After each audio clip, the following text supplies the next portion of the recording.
Good morning all of you. साथियों, नई शिक्षा नीति पर हम आज इस वीडियो में बात करने वाले हैं। जो साथी नए होंगे चैनल को सब्सक्राइब कर लेंगे भाई। देखिए, नई शिक्षा नीति जो कि आपके शिक्षक भर्ती में इससे जुड़ा हुआ प्रश्न इस बार के परीक्षा में आ सकता है। जी हाँ, क्योंकि सीटेट की परीक्षा में, केंद्रीय विद्यालय की परीक्षा में, विविध परीक्षाओं में जब एनईपी से जुड़ा हुआ प्रश्न पूछा जा रहा है साथियों, तो निसंदेह आपके छत्तीसगढ़ शिक्षक भर्ती में भी एनईपी से जुड़ा हुआ सवाल आपको देखने को मिलेगा। तो इस वीडियो में हम एनईपी से रिलेटेड इम्पॉर्टेंट फैक्ट पर चर्चा करने वाले हैं, इम्पॉर्टेंट बिंदुओं पर चर्चा करने वाले हैं जो कि आपके परीक्षा के दृष्टिकोण से महत्वपूर्ण है। तो आइए हम सीधे वीडियो पर आते हैं। एनईपी, जिसे नई शिक्षा नीति बोलते हैं, ठीक है, इसको नेशनल एजुकेशन पॉलिसी, जिसको राष्ट्रीय शिक्षा नीति 2020 के नाम से जाना जाते हैं। ठीक है, आप सभी इसको जानते हैं। देखो, फैक्ट पर हम चर्चा करते हैं। शिक्षा के क्षेत्र में नई क्रांति लाने के लिए नई शिक्षा नीति में 34 साल बाद बदलाव किया गया है। जी हाँ साथियों, ये जो नई शिक्षा नीति है 34 साल बाद इसमें बदलाव होके ये अपडेटेड रूप में आया हुआ है। ठीक है ना। अब देखो, एनईपी के अध्यक्ष कौन है न्यू एजुकेशन पॉलिसी के? तो डॉक्टर के कस्तूरी रंगन जी, इनकी अध्यक्षता में एनईपी को तैयार किया गया। याद रखें भाई, मोस्ट इंपॉर्टेंट फैक्ट। ठीक है, अब देखो, अभी तक एनईपी कैसे कैसे कब कब बना था, तो न्यू एजुकेशन पॉलिसी, देखिए नेशनल एजुकेशन पॉलिसी एनईपी है ना भाई। तो एनईपी 1969 में पहले बना था, उसके बाद फिर से उसमें अपडेट हुआ एनईपी 1986 1986। उसके बाद अभी जो एनईपी बना है नेशनल एजुकेशन पॉलिसी 2020, जो कि 34 साल के डिस्टेंस के बाद, अर्थात काफी लंबा समय अंतराल होता है साथियों।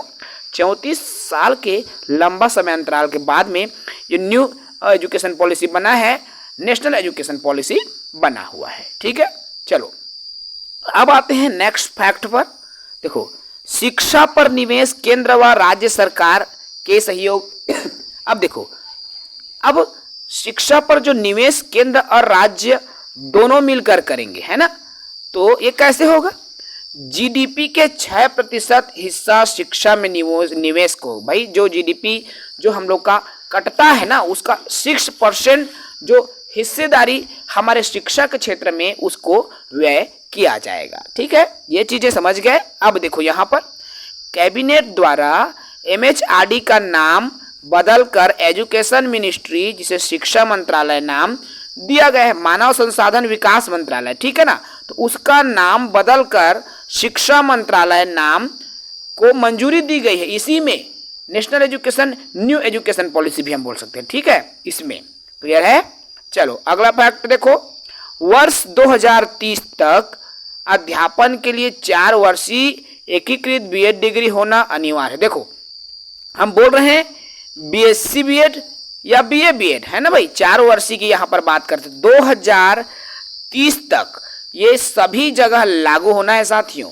ठीक है ना, इंटीग्रेटेड जो कोर्स है 2030 तक सभी जगह लागू हो जाएगा। और अभी वर्तमान में नई शिक्षा एमफिल को पूरी तरीके से समाप्त कर दिया गया है। अभी आपको किसी भी यूनिवर्सिटी से एमफिल की डिग्री नहीं मिलेगी भाई, क्योंकि एमफिल की जो डिग्री है उसको समाप्त कर दिया गया है। किसमें? न्यू एजुकेशन पॉलिसी के तहत। ठीक है देखो, उसके बाद शिक्षा व्यवस्था 5+3+3+4 करने की बात। हाँ, अभी वर्तमान में जो यहाँ स्कूल शिक्षा है ना भाई, स्कूल शिक्षा की जो व्यवस्था है 5+3+3+4 करने की बात एनईपी 2020 में की गई है। ठीक है, अब एनईपी की सिद्धांत क्या कहता है, नेशनल एजुकेशन पॉलिसी के सिद्धांत क्या कहते हैं?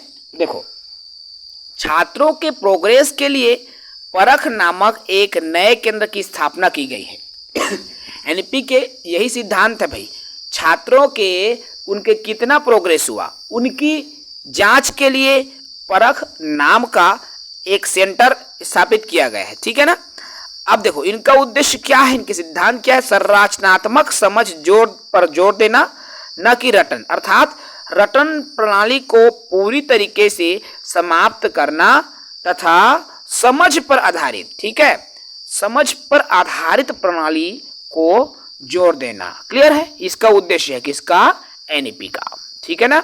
चलो उसके बाद देखो बहुभाषिता और विविधता पर जो देखो यहां पर मल्टी लैंग्वेज बाइलिंगुअल जिसे हम बोलते हैं ना भाई, अर्थात बहुत सारे भाषाओं को यहां पर स्थान दिया गया है। ऐसा क्यों, क्योंकि बच्चे विभिन्न परिवेश से आते हैं, उनकी जो लैंग्वेज है, उनकी मदर टंग है, तो वो भी डिफरेंट होती है ना। इसी के अकॉर्डिंग क्या है, बाइलिंगुअल जो लैंग्वेजेस है उनको स्थान एनईपी में दिया गया है, ठीक है ना। देखो सतत मूल्यांकन पर जोर, भाई कंटिन्यूअस कॉम्प्रहेंसिव इवोल्यूशन, सीसीई को भी इस पर जोर दिया गया है। भाई बच्चों का सतत मूल्यांकन क्यों जरूरी है, मान लो आज हमने जो पढ़ाया बच्चे कितना सीखे, ताकि कल उसमें चेंजेस लाएं और जो बच्चे नहीं सीख पाए हैं उसको सिखा सके। भाई आप सतत मूल्यांकन नहीं करोगे, एक दिन पढ़ाए उसको एक साल में पेपर ले रहे हो, और जो नहीं सीखा वो तो कभी नहीं सीख पाएगा फिर समझ रहे हो ना। इसलिए कंटिन्यूअस इवोल्यूशन पर जोर दिया गया है एनईपी में, ठीक है साथियों।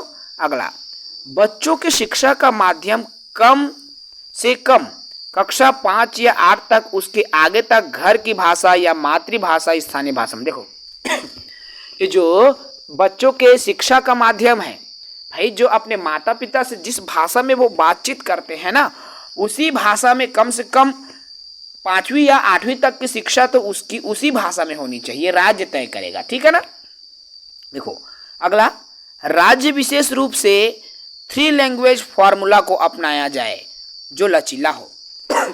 अब 3 लैंग्वेज फॉर्मूला से तात्पर्य क्या है साथियों, देखो जैसे अपन यहाँ 6वीं में जाओगे ना, तो क्या क्या लैंग्वेज आपको देखने को मिलता है। एक तो आप पढ़ोगे हिंदी, पढ़ते हो ना भाई, 3 लैंग्वेज फार्मूला की यहाँ बात की गई है।